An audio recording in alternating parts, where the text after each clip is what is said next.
اوس کله قریش خبر سو چې محمد رسول الله لغار حرا څخه وتلی دی مدینه منورې ته هجرت کوي په قریشو کې دوه اعلان وشو یو اعلان دا کیږي چې هر چا محمد رسول الله پیدا کو هغه ته سل شان انعام ورکو او دویم انعام دا دی چې هر چا محمد رسول الله قتل کو هغه ته بزان ته سل شان انعام ورکو نو د قریشو چې کوم ځوانان دي هغه ټول د محمد رسول الله په طلب کې راوتلي دي شاوخوا پر علاقه باندې ګرځي د سراقه په نامه باندې سراقه دا هم یو کس دی یو ځوان دی دی وایي زه په کلي کې ناست یم ځوانان سره ناست یو مجلس سره کوو لیکن یو کس وایي چې ما داسې یو څو کسان ولیدل د یثرب پر علاقه باندې د هغه سیند پر غاړه باندې روان شاید دغه به محمد رسول الله او حضرت ابوبکر صدیق سراقه وایي چې ما خو سر باندې خلاص سو چې دا خو روان محمد او حضرت ابوبکر دی دته مې دا وویل چې هغه پلانکی او پلانکی سړی دی د دې دپاره چې داسې نه چې دا انعام دی راسه وګټو فورا له دې مجلس څخه راولاړ سوم کور ته رالم خپلې مینځ ته مې وویل چې هغه زما آس راوباسته پر پلانکي ځای باندې تر غونډۍ شاته ودرو زه د کور له شاله طرفه راووتم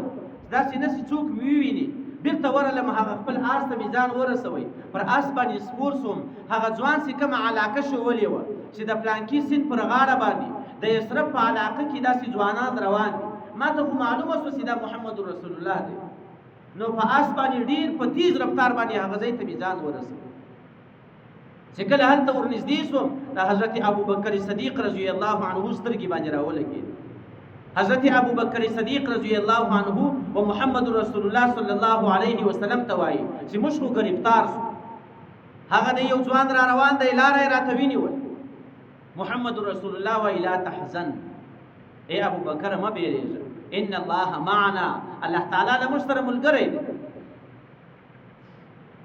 نو سراقه په نامه باندې دا کس وایي چې کله زه محمد رسول الله ته ورنږدې شوم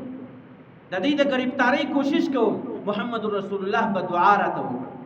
هغه زما چې کوم آس دی هغه تر ګونډو په خاوره باندې په ځمکه باندې ننوتی د آس رفتار ختم شو آس وچ کلک ودرېدی پښې تر ګونډو په ځمکه باندې ننوتی محمد رسول الله ته الله تعالی دا معجزه ورکړه هغه د سراقه په نامه باندې چې کوم کس دی د هغه آس په ځمکه باندې ننوتی سم دی بیرته محمد رسول الله ته آواز کوي چې ما ته پناه راکړئ د الله رسول زه به په آینده کې داسې نه کوم او ما له تا سره وعده ده ستا به یو چاته هم نه ورشئ چې کله یې دا وعده ورسره وکړه محمد رسول الله بیرته د ده په حق کې دعا وکړه هغه آس یې له مځکې څخه بیرته راووتی او په دې لاره کې ودرېدی محمد رسول الله دې وویل چې زه به تا ته د سفر توشه درکړم محمد رسول الله دې د سفر توشه وینیوله محمد رسول الله د سفر توشه نه ده ځینې اخیستې د ده یو شی هم نه دي اخیستې صرف دا خبره یې ورته وکړه چې دغه لار به چاته نه ورشئ دی ورته وایي دا لار خو هېڅکله چاته نه ورشئم بلکې پر دې لاره باندې که څوک را روان و هم به هغو ته وایم چې دا لاره ما کتلې ده پر دې لاره باندې محمد صلی الله علیه وسلم او حضرت ابوبکر نه و نو د سراقه په نامه باندې چې کوم کس دی هغه پر دې لاره باندې روان دی د قریشو چې هر څو ځوانان پر دې لاره باندې راځي دی ورته وایي چې دا لاره ما ټوله کتلې ده پر دې لاره کې حضرت ابوبکر او محمد رسول الله نسته نو هغه د ده په خبره باندې اطمینان کوي پر هغه لاره باندې دویم وارې نه ځي محمد رسول الله صلی الله علیه وسلم پر دغه لاره باندې خپل سفر جاري سراقه راځي و ابو جهل ته کښېني ابو جهل ته دا واقعه بیان چې زه خو د محمد رسول الله په لټون کې ولاړم داسې مې دی په هغه پلانکۍ علاقه کې په داسې حالاتو کې ولیدی او زما آس هلته په مځکه باندې ننوتی ای ابو جهله که چیرې تا دغه حالات لیدلي وو په هغه حالاتو کې که چیرې ته له ما سره ملګری وې تا به محمد رسول الله په نبوت باندې منلی دویمه قبیله د هغې سره یو مشر دی د بریده په نامه باندې دا د سلمې قبیلې څخه دی او یا ځوانان نور ورسره دي دا هم د محمد رسول الله صلی الله علیه وسلم په لټون کې راوتلي دي دا په هغه انعام پسې ګرځي که چیرې موږ محمد رسول الله صلی الله علیه وسلم پیدا کو هغه به قریش به موږ ته سلو اوښان راکړي د بریده په نامه باندې چې کوم کس دی هغه له اویا کسانو ځوانانو سره ملګری هغه هم پر دې لاره باندې راووتی محمد رسول الله صلی الله علیه وسلم یې ولیدی اوس اویا کسان دي او محمد رسول الله سره ټول 3 کسان نور ملګري دي. یو د حضرت ابوبکر غلام دی او یو هغه لار ښوونکی کس سره دی، اسرائیل کوچی کس سره دی، او یو محمد رسول الله بل حضرت ابوبکر صدیق رضی الله عنه دی. نو دا 4 کسان دي هلته په مقابل کې او یا کسانو لار ورته ونیول او ټول په اسانو باندې په هوښانو باندې سپاره دي. حضرت ابوبکر صدیق رضی الله عنه په دې وخت کې بیا یو سوار خطا شو. محمد رسول الله ورته فرمایي چې ای ابوبکر ته خو به دې کېږه مه په دې باندې، الله تعالی زما او ستا د حفاظت وعده کړې ده، ما او تا ته یو څوک هم تکلیف نشي رسولی.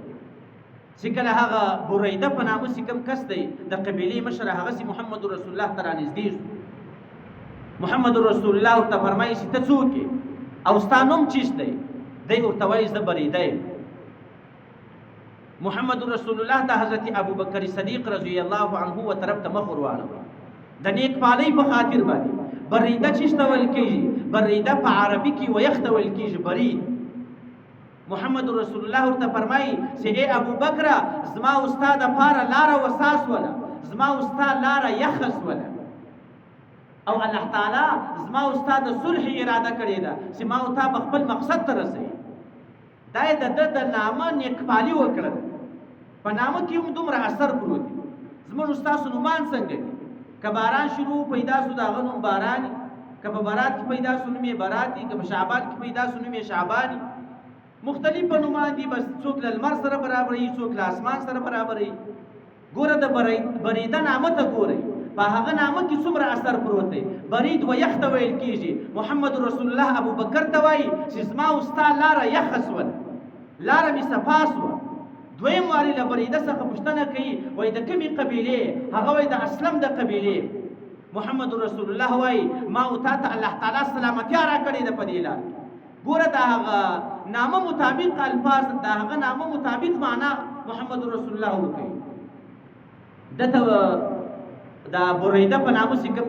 کم کس دی هغه ته وایي چې د اسلم د قبیلې خو یې په هغه قبیله کې بیا ستا د پښې نوم چیست دی؟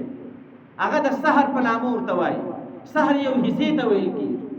چې کله یې دا ورته وویل چې زه د بني سهم د قبیلې څخه یم، محمد رسول الله ورته وایي سهم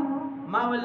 د سهم مطلب دا دی، سهم وچیش ته ویل کېږي، سهم یو برخې ته ویل کېږي، یوې حصې ته ویل کېږي. محمد رسول الله ورته وویل چې تا ته هم الله تعالی یو برخه درکړې ده، هغه برخه یې در چیش درکړې ده؟ الله تعالی تا ته د اسلام برخه درکړې ده چې تا به الله تعالی په اسلام باندې مشرف کړي. ځکه ته د سهم د قبیلې څه یې، سهم یو حصې ته ویل کېږي، الله تعالی تا ته د اسلام حصه درکوي. نو الله تعالی د اسلام اراده وکړه. چې کله یې دا خبره ورته وکړه، بریده بن سلمي هغه فورا ورته وایي چې اشهد ان لا اله الا الله واشهد ان محمد رسول الله. چې کله د پر محمد رسول الله باندې ایمان راوړی، شاته 80 کسان نور ورسره دي، هغه ټول پر محمد رسول الله باندې ایمان راوړي. ګوره دا هغه واقعي دي، صرف چې په هغه لاره کې چې هغه مشهوره لاره هم نه ده، ښکاره لاره هم نه ده، غرنۍ لاره ده،